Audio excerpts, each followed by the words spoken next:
All right, ladies and gentlemen, good afternoon.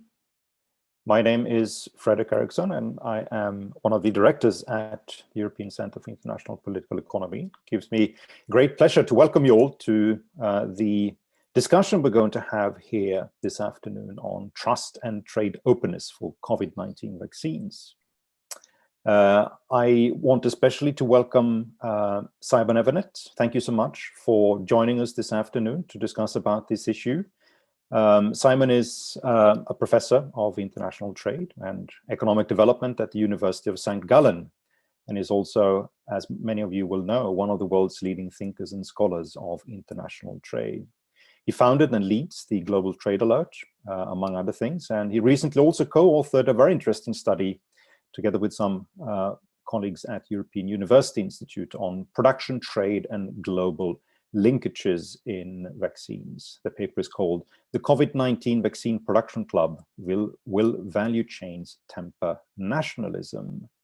So thank you very much, Simon, for joining us. It's a pleasure to have you here. Thank you, Fredrik. It's great to be back. So before getting into the subject of the day, I'm just going to say that we are going to have more people coming in as we move along. We also have people watching us on different platforms.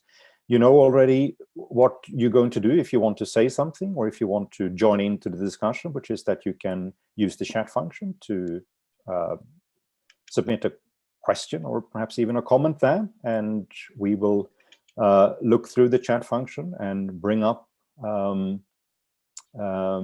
the perspectives you'd like to share there. But you can also join the discussion right away if you like to, and if you want to do that, you're going to raise your hand.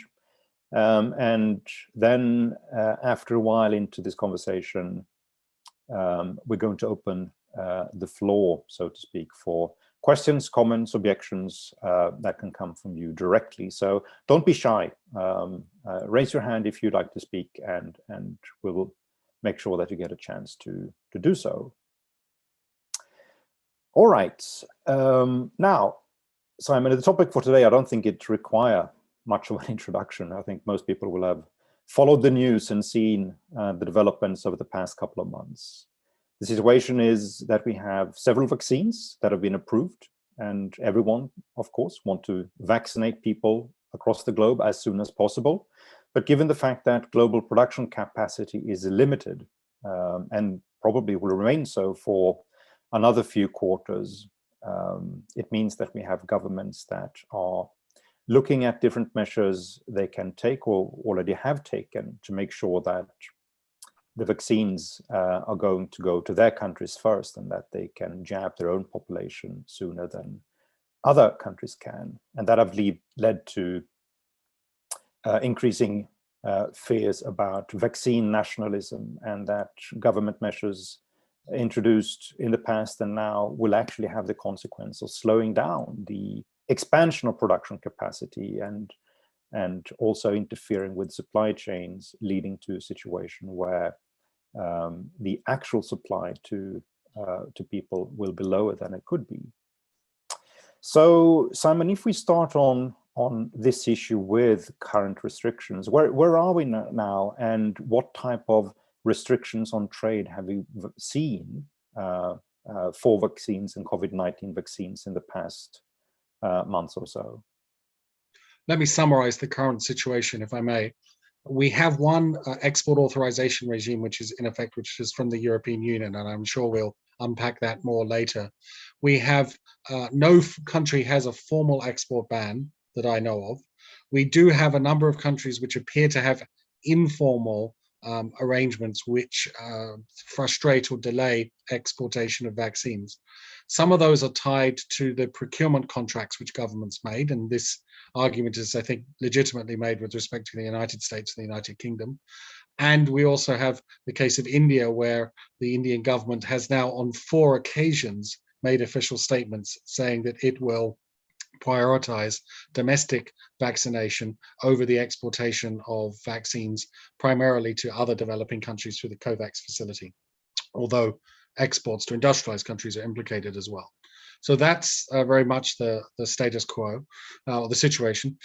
We have, of course, other vaccine producers, China and India. China, from my understanding, has modulated its exports over time. It has not been the massive exporter of vaccines that people thought. And it's also thought that Russia has difficulty scaling up the production of its Sputnik vaccine. And so they're limited in supplies too. So when you put this all together, for different reasons, we have quite considerably constrained supplies on global markets for this absolutely essential vaccine. All right. So if we unpack that a bit more, so we have export restriction regimes, and you pointed to India and the European Union being two of them. Even if we're not talking about export bans, it's export restrictions, while other countries are using other measures. Do you see any fundamental difference between them? I mean, I suppose all of them have the objective of trying to improve the national or the local supply, but they may differ, for instance, in how they relate to rules on trade, for instance. Absolutely. So I mean, one important point of distinction has to do, of course, with the level of transparency associated with regimes. For example, although the Indian government has made 4 statements where they have linked the exportation of vaccines to domestic needs, they have never announced a regime where they're explaining how they make those calculations and when. Instead, one is left to infer it from the statements made and from the underlying data on vaccine exports, which the Indians, to their credit, do publish. So the Indians have a pretty murky regime. In the European Union, there was a fairly, somewhat more transparent export authorization regime brought in at the end of January and then extended. This regime has now been reinforced and in ways which probably made it less transparent. So now the Commission will allow exports to be, or exports not to be authorized if a country which they're being shipped to has a higher vaccination rate or is in a less severe epidemiological situation. These are 2 of the reasons which are being used by the Commission to deny exports.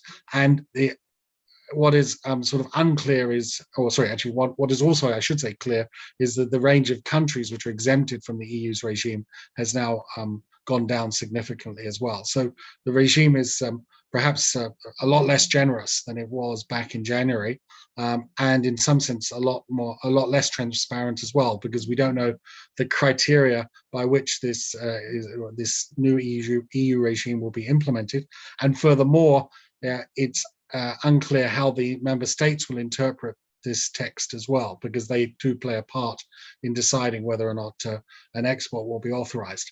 So we have a much murkier regime in Europe, but one which I think is ultimately trying to set up a negotiation with the major vaccine exporters or vaccine producers to try and get them to ship more to the European Union.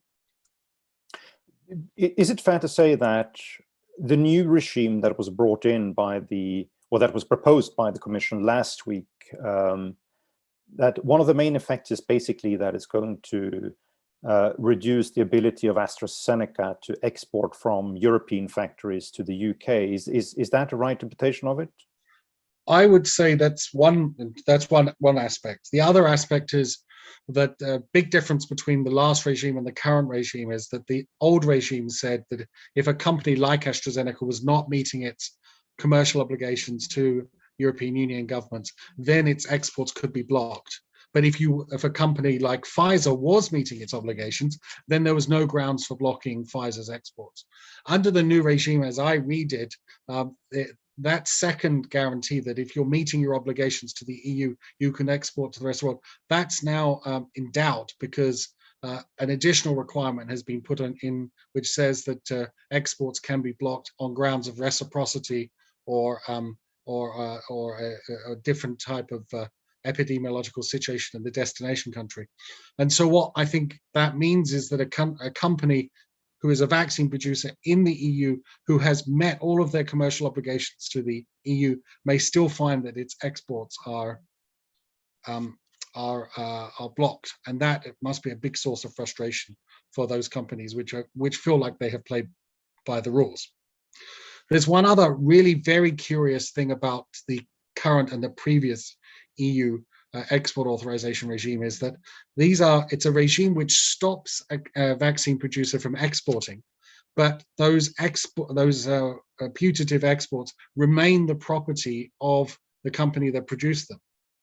And so there is no guarantee that if 250,000 doses of AstraZeneca vaccine are prevented from going to Australia, that those 250,000 doses end up in the arms of Europeans. So this is an export authorization regime. It is not an expropriation or a requisition regime. And so we end up with a situation of the worst of all worlds, where you could end up blocking exports to a foreign country and thereby slowing down their vaccination drive and recovery from COVID-19 and exit from lockdown, and yet at the same time not accelerate it here within Europe, because the authorization regime is not an expropriation or a requisition regime. That, I think, Frederick, tells us that, I mean, once this, I think, becomes clearer and clearer, surely there will be pressure on the Commission to, if not expropriate, at least buy these banned exports, right? Because that's the only way in which an export ban actually translates into extra inoculation. I think we have all been making implicitly the assumption that the export ban would translate into more jabs in Europe. But formally, and I have spoken to a number of people about this, there's nothing in this current authorization regime which ensures that a blocked export actually translates into additional inoculation in Europe. A major flaw in the design, to be honest. Yes, indeed. And then sort of you would make the argument that if you actually want to go down this route, you need to go it the full way, right? If you want to take restrictive measures in order to vaccinate your own population ahead of others, it may be the case that Europe may need to go down the route of actually expropriating assets that belong to a company, right? I mean, that's where the logic takes you. And please don't regard, I mean, I do not want to be seen as endorsing expropriation or requisitions of private assets. But it does seem to me that if you pursue the apparent logic which has been articulated by various European Union officials, or European Commission officials in particular, that at some point it must take you to expropriations and requisitions. Otherwise, you'll just have lots and lots of vaccines piling up in warehouses in Europe and not getting into people's arms. Yeah, no, indeed. What do you make of the claim that United Kingdom's also basically runs an export restriction regime? I mean, that's something we heard, for instance, from Charles Michel and a few other European leaders. Is that what the UK is doing? Well, again, this is I carefully made the distinction earlier that the UK and probably the US has done this through the manner in which they either procured their vaccines, either through the procurement contracts or through the subsidies which were offered to develop the vaccines. And in the case of the UK, I think there's evidence from government, well, there's statements by government ministers to the effect that they did both. Okay, now this is tantamount to limiting the supply which is going to international markets, and in that sense is regrettable. But it is of a different nature than what the export authorization regime of the Commission is doing. I must say, and again, I think one of the big issues that we will, I'm sure, come back to is where both the Americans and the British put a lot of attention was in scaling up production. And it's my understanding that the British government essentially requisitioned 2 factories for AstraZeneca at the beginning of this process to get the ball rolling in terms of production. And so in that sense, and there are other examples of this, it looks like the Americans and the British thought about scaling up along the entire value chain insofar as they could do it, as much as they could. And that might have been a better way of thinking about the problem, trying to match the inevitable surge in demand with an increase in supply. And we need the 2 things to rise together. And so we need a mix of policies which does that. And of course, having built up this capacity, of course, the British government was going to be fairly insistent on ensuring that the vaccines that were produced would have, at least in the first option, be supplied to the British people first. So you can see how this came together. It's still tantamount to a limit on exports, and for those of us who are worried about that type of behavior by governments, there is a source of concern. And in America, we have, as you just were talking about, different type of incentives that were provided by the US government through Operation Warp Speed in order to scale up production very fast. And of course, to help companies with resources to fund development and of course, trials. But they also talk about the Defense Procurement Act in America, and that this act may have limited the ability of America to export if it could. So what do you say about the United States? Are they also having both sort of informal and perhaps even formal restrictions on how they, or their ability to trade with the rest of the world? Right. So again, it falls, I think, into the realm of policy instruments other than an explicit export ban, which are tantamount to limiting exports. I should add, by the way, that my understanding of how the Defense Production Act works is that once a particular producer, perhaps of vaccines, is designated as a beneficiary of this particular legislation, then its suppliers have to give it priority. So that would mean then that an American supplier would have to give a vaccine producer a priority over another American customer too. So the impact is also within the United States as well as cross-border. But if you're the Serum Institute of India, so what? You're sitting there thinking, I can't get my hands on the supplies I need. And that evidently is what has triggered the comments from the CEO of that organization. And so, yes, you can construct export curbs and export limits in a large number of different ways. And it seems to have happened here. I think these are all fair points to make, but ultimately what we need to do is to scale up production. So one has to talk a bit about how to get that done in a way which makes sense and doesn't do enormous violence to the trading system. Indeed. Let's come to that in a minute, Simon. I want us to talk a little bit first about what we know about trade in not just the finished vaccines, but also in the input components that are necessary in order to produce the vaccine. So we have now talked about Europe, UK, India, and the United States, 4 countries that obviously are producing vaccines. Are there other countries as well that participate in the production and trade of these things that are important? I mean, China, of course, but if you can sort of paint us a picture what the trade situation looked like in vaccines. Right, happy to do so.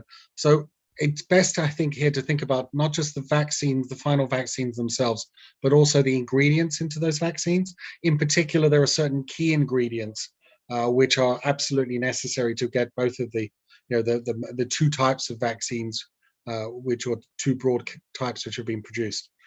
And you made reference earlier to this working paper that Bernard Hoekman, Michele Ruta, and Nadia Rocker and I wrote recently. And we were very surprised when we looked into the trade data for the final vaccines as well as for vaccine ingredients, that there's essentially 13 countries which are responsible for the lion's share of the shipments of those ingredients and the final products, and they include the countries that you've mentioned.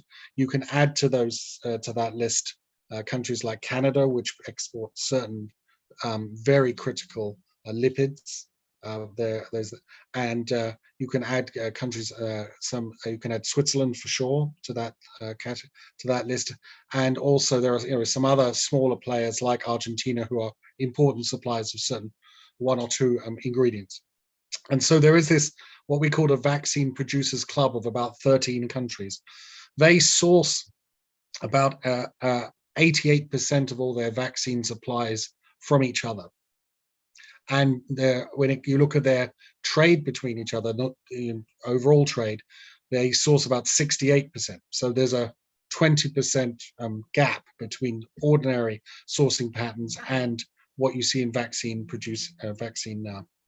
in the Vaccine Producers Club. Now, you might ask, so what? Why do we care about this Vaccine Producers Club? Largely because in principle, you could end up with a situation where each member of the Vaccine Producers Club thinks twice about putting in place export curbs because they might be retaliated against by other members of the Vaccine Producers Club. And if if you think that those types of, that fear of sort of mutually assured destruction, to use a Cold War analogy, is the right way to think about it, then you should not see any formal export bans. What you're likely to see instead is a lot of chiseling around the edges with informal export bans, which is, I'm afraid, what we have seen. Okay, and so when you look at the what we economists would call the industrial organization of this sector, and certainly the allocation of production in this sector, it's not hard to understand why we've ended up with very murky forms of export curbs rather than the more transparent types. Because the more transparent types would be very hard to ignore them, and they would almost certainly trigger retaliation. Well, let me just make one last observation here. When we looked at the European Union imports of vaccine and vaccine ingredients, in particular vaccine ingredients, in the period, or as far as we could into the pandemic and before, we found that the EU sources quite a lot of its vaccine ingredients and final vaccines from China and the United States. And it's quite noteworthy that the EU has not really been picking a fight with either of these two jurisdictions about vaccine exports. And they, if anything, they have made requests to the United States, and they have been politely turned down, but they have not thrown the same grenades at Washington that have been thrown at London, for example. And so you're left then with a sense that maybe there is an understanding somewhere of these interdependencies and the need for the vaccine producers to be ideally pulling together. They're not at the moment pulling together. They're at least not pulling apart as much. And I think this helps you understand why the EU has been a lot more gentle with the suppliers of multiple ingredients like the EU, like the US and China, in comparison to the UK, where there's obviously a different situation. And is it only the EU that have sort of developed its thinking in that way, or can you say that countries like India that have introduced measures, that they are also careful about exactly who they are targeting? Because the risk is, as you say, that you get into a mutually reassured destruction here when you take measures against countries who are actually supplying you with the inputs necessary to produce. So, I mean, it is interesting that, so let's take the case of India. I mean, if you think about the two suppliers I talked about, China and the United States, India does import quite a lot of APIs from China. And even though India has been having fights with China in lots of trade areas, they have not been doing so, in my understanding, in the area of pharma ingredients. With respect to the United States, the Indians do import lots of, or import some vaccine ingredients, but since the United States is producing most of its vaccines domestically, so production in the US for the US, any Indian threat to cut the United States off of supplies of final vaccine isn't very credible, because the US wasn't sourcing from there in the first place. And so I think when you look at India, there's a specific set of circumstances which are different, or to put it differently, maybe the fact that the EU sources from both the US and China so extensively for vaccine ingredients is a special situation in and of itself. One interpretation of thinking about production clubs and following the analysis that you have in your paper is basically that you have, as you point out, an interest basically on the part of every member of the production club to be careful with what type of measures they introduced against others. The other way to look at it is, of course, all the countries that are not members of the production club, and that neither can leverage any supply they may have of final jabs or any input component they have to other parts of the world. So, sort of taking this theory forward, isn't this an invitation to many other countries in the world to begin thinking in vaccine nationalist terms as well, in the sense that if other countries that are members of the production club now are taking measures which have the effect of predominantly cutting the supply to them, a country like Australia, for instance, that Italy introduced, or it denied an export authorization of the AstraZeneca vaccine to Australia. But wouldn't it have sort of a medium term, perhaps even in the short term, an interest now to quickly set up their own production capacities in order to avoid being too dependent on other countries? So in short, I fear the answer is yes to your question. But let me start by saying you're absolutely right, and we do make the point in the paper that there's many, many countries. In fact, there are many more countries outside the Vaccine Producers Club than inside it. So if you're looking at this problem from a sort of global point of view, and you should analyze a global pandemic from a global point of view, because none of us are going to get through this until all of us have, or at least almost all of us have. Then we do need to worry about the countries which are dependent upon foreign production. Now, to the second point, countries may well, who are outside this production club, may decide that they want to get inside it rather quickly. And indeed, it's interesting you use the example of Australia, because one of the conditions that Australia attached to its contract with AstraZeneca was that I believe 20 million doses had to be produced in an Australian factory. And so the Australians used their procurement contract essentially to insist on some degree of local production.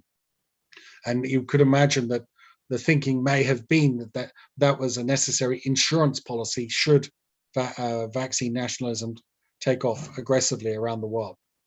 Now, when you're thinking further, medium term, longer term, you do have to worry if many countries are now going to draw lessons from this episode and think that they need to have their own vaccine production facilities. And I think one of the things we surely have appreciated is if production is concentrated in a small number of places around the world, it's probably a very good indication that there's either economies of scale, or there you need to have a production in a certain in limited places so as to keep it up to a certain quality, which in the case of vaccines is important for health and safety reasons. And so you do have to wonder if that natural commercial logic, if it's undermined by having production dotted all over the world, the cost of these vaccines are likely to rise substantially per unit, and possibly also the safety go down. And there may be other considerations as well. There's also an important technical consideration as to whether we have enough talent to be able to manage all these facilities at the moment. So it is a recipe, what you're describing, this is the reaction that is to vaccine nationalism. It is a recipe for a lot of inefficient and possibly unsafe production over the medium term. But as you lay out the logic, some countries may decide that it's intolerable being outside this club, just in the same way that some countries think it's intolerable being outside the club of countries with nuclear weapons as well. It's exactly, the parallel is frighteningly close. Indeed. A question that I received from a person who listened to this is there any example of a country that is an input supplier? They don't produce the final dose of vaccine itself. It just sort of supply inputs to other countries that have leveraged that supply in order to avoid getting exposed to export restrictions. So a country that I played hardball with a supplier country. I don't know of one yet. I can understand why the question's been asked, but I know of no country no supplier which has played such a hardball game. And by the way, if a supplier had done that, they may not want to advertise the fact. Yes, no, indeed. I mean, the one example that I've at least been written about in media is that the UK, I think, supplies some inputs to Pfizer production in Europe, right? And there has been talk about whether any export restriction from the EU should be reciprocated with an export ban on the inputs. Right. So that's so I think your first question was about whether a country had already done this. Yeah. And I think what you're describing now is counterfactual or sorry, a hypothetical for the future should things really take a turn for the worse, which I hope they don't. But I think your question highlights exactly the type of interdependence here, which has developed naturally over time and should continue, in my view. And we need to find a way of allocating the vaccines that we have and scaling up the production that we have, rather than thinking in zero-sum terms about short-term grabs of vaccines. All right, so let's move on, and I'm sure we're going to get back to some of these issues when we open up for comments and questions as well. I should also tell the audience that don't be shy about supplying a comment or a question. I've already received some. Many of them relates to what we're actually going to talk about now, or what I'm going to ask Simon about now, which is how do we improve on the situation? But feel free to come back with comments or questions on issues that we've also already covered, if you want us to go back there.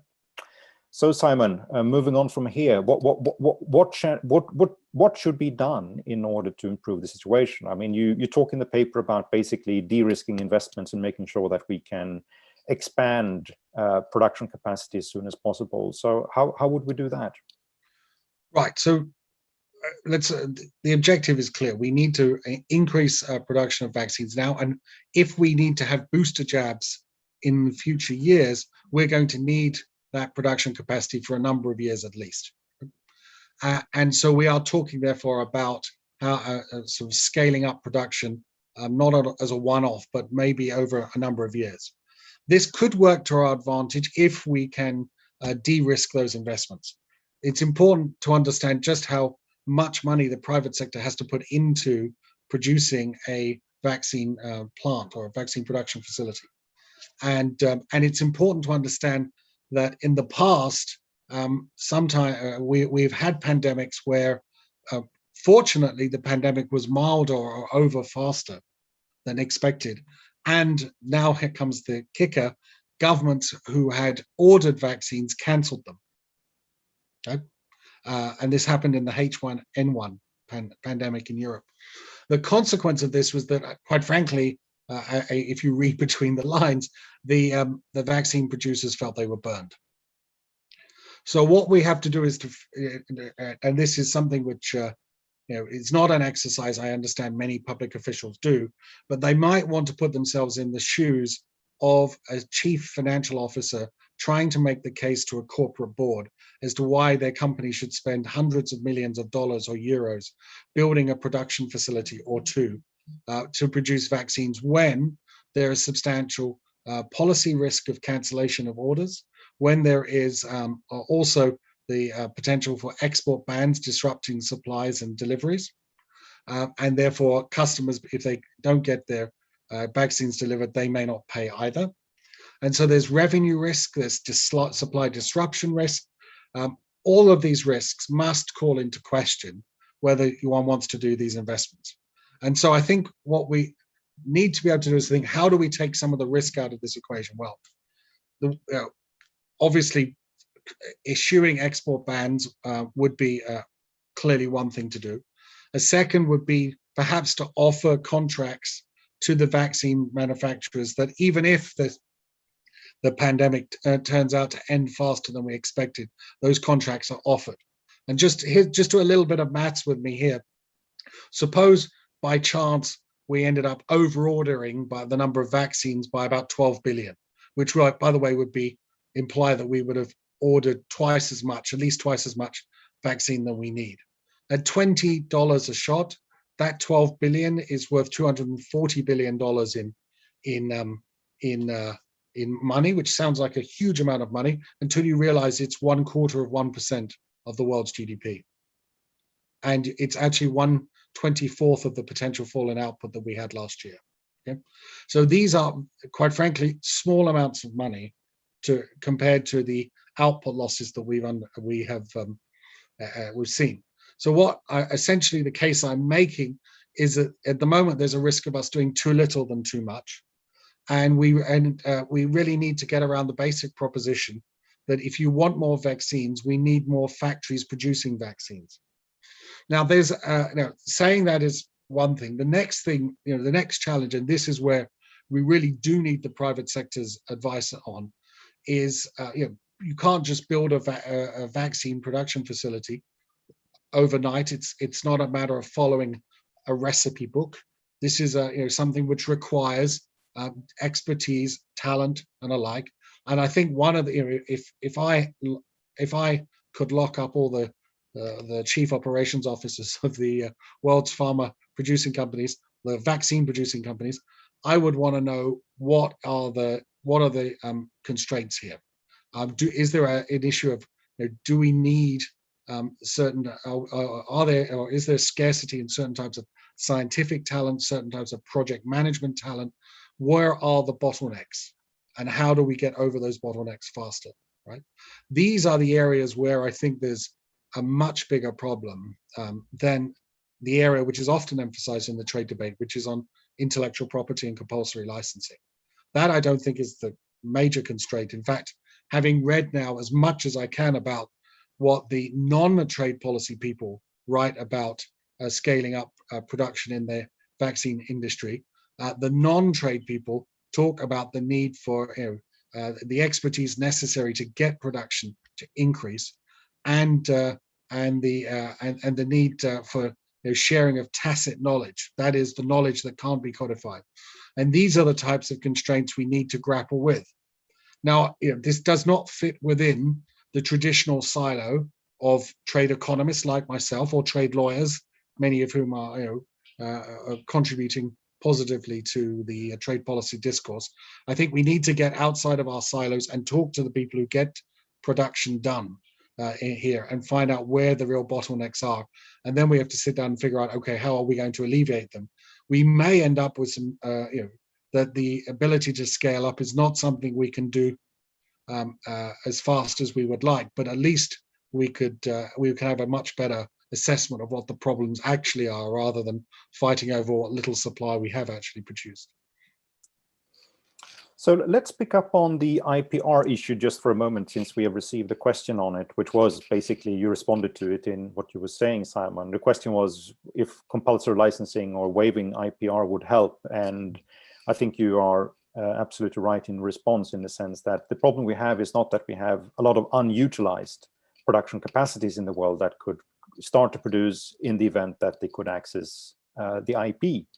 The general problem is that we don't have production capacities at all, or we have too little of it, and the issue is basically scaling up there rather than to change the IP situation. Now, I've seen there's been some commentaries around this discussion suggesting that we still need to do anything about IP, because we are basically providing pharmaceutical companies with an ability to price the vaccines to such high such prices that sort of the monopoly profits are just too big, and we need to get away from sort of a situation where they may want to limit the production because that enables them to charge higher prices for the vaccines. Do you think there's anything to that argument? I must say, I mean, I understand where that argument comes from, but when you think about the scale of the economic losses that we're facing at the moment, I wonder if the people who make that argument have lost all sense of proportion. Let's take an estimate from Larry Summers last year that the US economy was at that time losing $800 billion a month. If the excess profits of the pharmaceutical companies were 1% of that number, and if that's what it took to get jabs in enough people's arms in the United States to get the US economy back on its feet, the question I would put to anyone is, would you not take that deal? Right?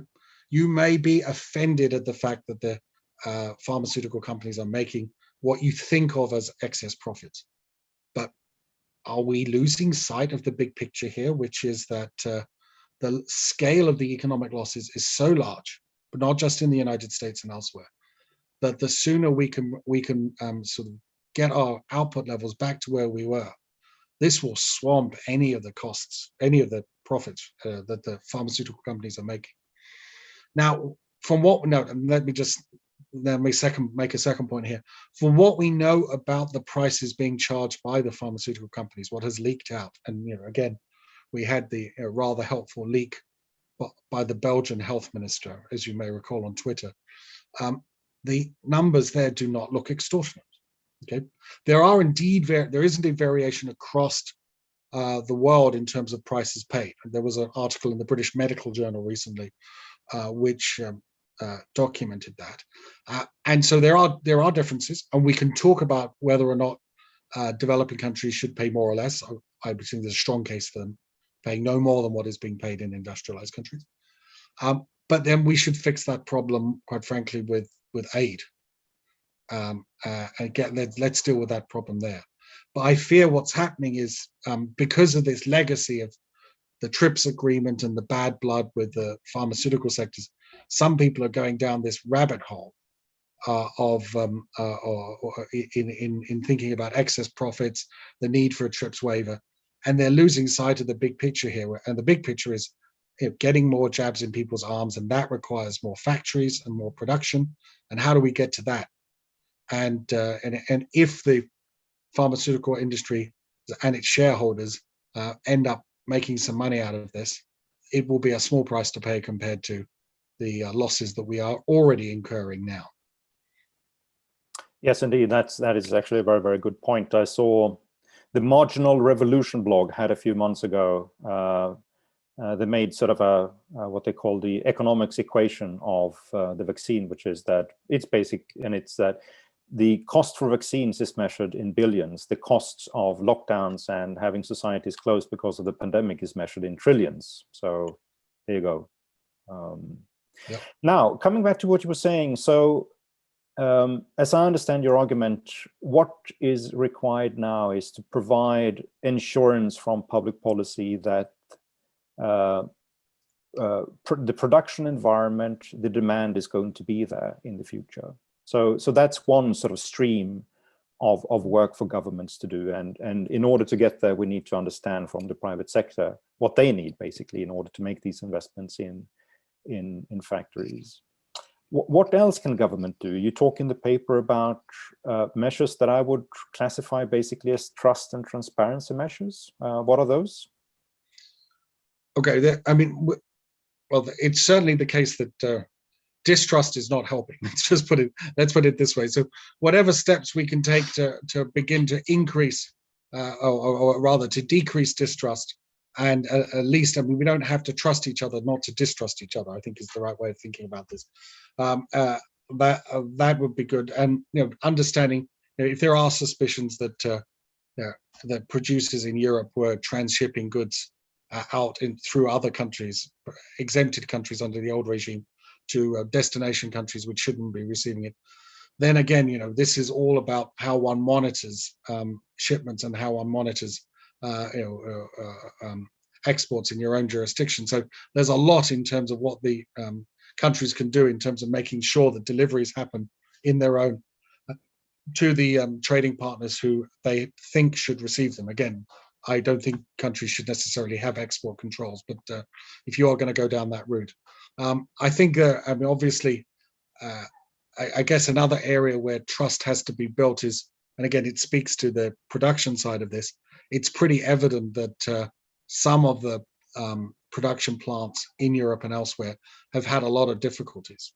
Okay? And that, to be honest, is not terribly surprising. One of the big vaccine producers, one of the companies that wanted to be a big vaccine producer hasn't really done this a lot in the past, which is AstraZeneca. And the other sort of strain of vaccines are very new. The mRNA vaccines are very new. So when you reflect on that, you can see for different reasons that the supply scale up, even within those companies, was run into challenges from time to time. Yeah, and I'm a trained economist. If I was sitting in the European Commission or in a ministry in London or in Paris, I don't know what it takes to produce a vaccine, and I might be a little suspicious about the excuses I'm hearing from the vaccine producers. But then, rather than be suspicious, I think the right reaction is to say, right, how do I understand this? What are the problems here, so that we can actually we can actually have reasonable expectations about when production can get back on track, and perhaps more importantly, if there are bottlenecks and alike or problems which these companies are facing, how can the government help alleviate them? And as I indicated to you earlier, some of those bottlenecks may come from ingredients and supplies, but I think I wouldn't be surprised if a lot of the bottlenecks come from talent and the need to build up experience, learning by doing, to figure out how to get the vaccine productivity up to the highest possible levels. And these are things, and I think that there was probably a big blind spot in many public policy officials' knowledge about how vaccines get made. And to be fair, if you'd asked me a year ago how a vaccine was made, I would honestly have turned around and said to you, I don't know. But at least I think we've all been on a sharp learning curve here. And I think we'll have to continue to be on the sharp learning curve, trying to understand this. But I think once you realize that there's a lot to, obviously, the production and management of the scaling up of vaccine production, then I think we need to be a little bit more cautious before we start throwing stones at the private sector. Do you see that there is a role here for the World Trade Organization, or for, let's say, a selection of WTO countries, for instance, G7? There is a question about this coming from the audience. And let me preface this question by just saying that there was an op-ed circulating in quite a lot of international papers this morning by 21 world leaders, including Chancellor Merkel, President Macron, Boris Johnson, and a few others, where they are suggesting some type of international agreement, but they were pretty shy in saying what was going to be included there. But is there a role for international organizations here?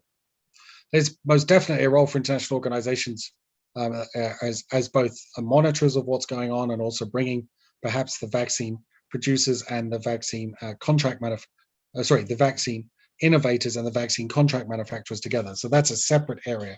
You're really asking about, is there a role for some type of new accord and negotiation? I mean, I've seen a case in principle for greater cooperation in this area, but ideally codified in some type of restraints in the area of trade and health for well over a year. Alan Winters and I wrote about this last year when it became clear that there are ways which you could build confidence in the supply of PPE and other medical equipment by a certain type of obligations eschewing the use of export curbs in return for countries which had cut their tariffs for delaying the moment when they would restore them to the original levels. So to me, there's always been, in principle, a deal there. What I must tell you, having tried to follow very closely all the different attempts to try and translate those in principle good ideas into something in practice, is it's a bit like a Russian doll. Every time you look, it gets smaller and smaller. Okay, and I've tracked the discussions that have been going on with the Ottawa group. I do not understand why it took so long for the Ottawa group to move. And in fact, to be honest, at least in the way that they'd originally formulated it, I fear the moment has passed for the Ottawa group to be able to do anything. And certainly not with the leadership of the EU, unfortunately, whose reputation now in these areas is somewhat tarnished. Then when you turn to organizations like the G7, here again, there were, I think, quite some very good ideas which were being discussed in the latter half of last year, but these have all been watered down. You almost get the sense that the health ministries do not want the trade ministries anywhere near this issue. Okay, and it's interesting watching the statements from different ministers from the UK government, which of course is the chair of the G7 this year.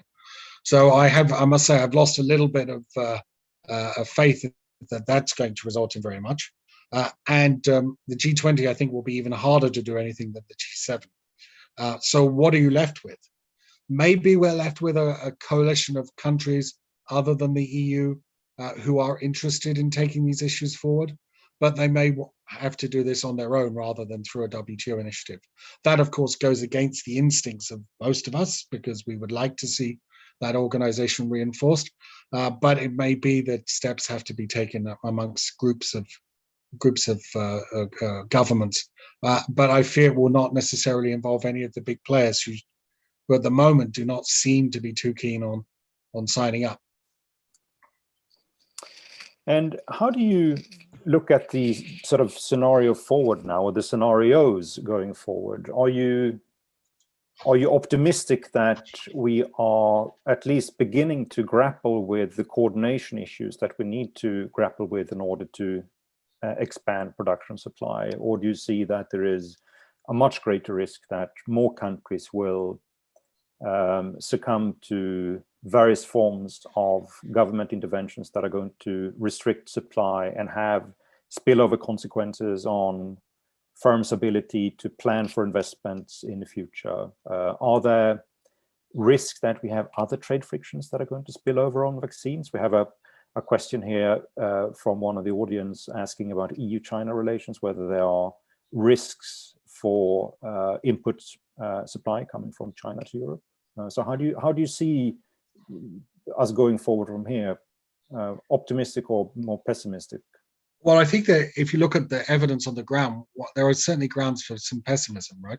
So we have the Indian slowdown, if not outright halt of exports, and who knows how long that will last. And India is having a tragic uptick in the number of infections at the moment, and so long as that persists, I wonder how many shipments from India to COVAX and others will occur. So I think that the fallout from that quarter will not be good. Then, of course, we had the dynamics we talked about inside the European Union, and I fear that this last authorization regime, which was proposed last week, will not be the last word in this. I think they will have to go along in the direction, or I think they will be tempted to go in the direction that we talked about earlier, in order to requisition vaccines. Again, a step which I would not necessarily endorse. So I think there's a potential downside there. There's an upside story if you want to find a potentially good story. By the time we get to May, it's quite possible the United States will have surpluses of vaccines. And so then the interesting question is whether those vaccines will be hoarded or whether they will be distributed. So that's a potential plus there. So that's the silver lining on this. I don't hear any big initiatives from from China or from Russia. And so I think then all you're left with, if you want to be optimistic, is there's a big change in heart either at the G7 or the G20. And as I said earlier, I don't see that happening. I haven't seen any evidence of that happening. So I think if you want to cling on to a read of something to look out for, just keep watching what the Americans do with the vast number of excess vaccines that they will have by the end of Q2 this year, assuming there is no slowdown in production there or something awful happens there. And what do you say about other trade frictions? I mean, there would have been, say, if this has happened 25 years ago when the number of frictions in global trade were far fewer than they are today, you would have perhaps just shrugged it off and say that, no, we don't think countries are going to use vaccines or trade in vaccines or trade in input for vaccines in order to escalate other trade conflicts. But that may be one of the scenarios today, right? Right. So this was one of my concerns when the EU first brought out its export authorization regime, which was to say, suppose you're a country which is not in the Vaccine Producers Club. How do you get the attention of the European Union? Well, maybe you decide to cross-retaliate in some other way. It's either stopping shipments of certain goods the EU desperately needs, or cross-retaliating against perhaps the intellectual property of European Union multinationals which are operating in the foreign country. So there are options out there if this gets ugly. But I sincerely hope that it doesn't get ugly. But there's the thing. I suppose the bottom line is things could get a hell of a lot worse if there is a serious deterioration in commercial relations. Now, amongst the big players, they're doing pretty well in undermining relations between them without COVID, right? So we have frictions between EU and China at the moment. The EU and the US, it's not so much that there are frictions; it just doesn't seem that the headway is being developed as quickly as possible. And the US and China seem to be on a path which doesn't lead to much optimism either. So it is, I think, overall, I would describe the situation as extremely fragile. And this is one of these situations where any external event which may have nothing to do with trade could spiral out of control. And I suppose the lesson then is the cumulative loss of trust that we've had amongst trade policymakers and more generally amongst foreign policymakers over the last 15 to 20 years. We are now, I think, at serious risk of that lack of trust preventing a otherwise minor, unrelated event to trade spiraling out of control and possibly becoming a threat to the trading system. And that's where we're at. That's the consequence of 15 to 20 years, quite frankly, of non-cooperation. Yeah, indeed. Let me say to the audience that we are not going to keep on going forever. So if you need to, or if you want to ask a question, please raise your hand and I'm going to allow you to join. I have several questions that I've received from the audience, both here at Zoom and on other platforms, and are going to bring up to them. But if you don't have anything more, we are then going to close. So don't be shy now. If you want to join, now is the time for it. So to start with one, Simon, there's two very quite large questions. I mean, the first one is, it goes like this: how to solve the hoarding of vaccines by rich countries? Despite studies and calls showing that sharing vaccines more equally would benefit all, this doesn't happen. So how can we fix it? I'm not sure we are going to be able to persuade countries that have any hoards to give them up. And by the way, the first big test case of this will be the United States. But they are no country now really has a big hoard that they're storing onto, which they don't need, right? But the first test case of that will be the US. And I think that will be an interesting situation, trying to persuade a US administration that they can relax and share some of these vaccines. And it will tell us a lot about the Biden administration when we get to this point, I think, in May. So I think the right way to think about this is not how do we try and persuade someone to give up their vaccines or stop hoarding vaccines when that happens, but maybe we should be thinking in the intervening months about how we can do more to scale up production, which is again takes us back to the discussion we have, right? So the way to relax a zero-sum problem is to have more stuff to distribute in the first place. And in order to have more vaccines, we need more vaccine factories. And that's what we should work on. Yep. A final question here, which is from someone who actually works in an executive position in the pharmaceutical industry. And what he says is basically this, that, if you look at the orders that have now come from government for 2022 and 2023, they basically take up all the production capacities that exist and all the planned production capacity increases for 2022 and 2023. So we're basically talking about what else can be done in addition to all the stuff that has already been planned. And here it says that sort of already now there are sort of huge constraints coming on companies because of different export restriction regimes that gives far too little security that you can actually get access to the inputs that you need to have, not just in general, but you need to have them when you need to have them, because this is a very sensitive production chain, and one blockage, for instance, an export restriction, can have huge consequences on the entire production output coming from a factory. But the other problem, he says, is that very few governments are willing to commit to anything beyond 2023. So no one really knows what's going to happen in 2024 and 2025. And governments that are thinking about it, they would then like to cut costs to such an extent that no one really knows if it's profitable to build a new factory now. So that's his comment. Any response from you? Well, only to say that what you've heard there is an elaborate explanation of exactly the type of private sector incentive problem that's being faced, and for all the criticism of the private sector here. I mean, they are responsible to their shareholders, and this is a sector where there is a huge amount of what we call corporate political risk. Now, this is not an argument for widespread deregulation or anything like this, but it is an argument for the governments and the private sector to come together and to try and understand what are the ways in which we can de-risk these investments. And if it meant extending potential contracts into 2023, 2024, in order to get these facilities built, then that may well be a price worth paying.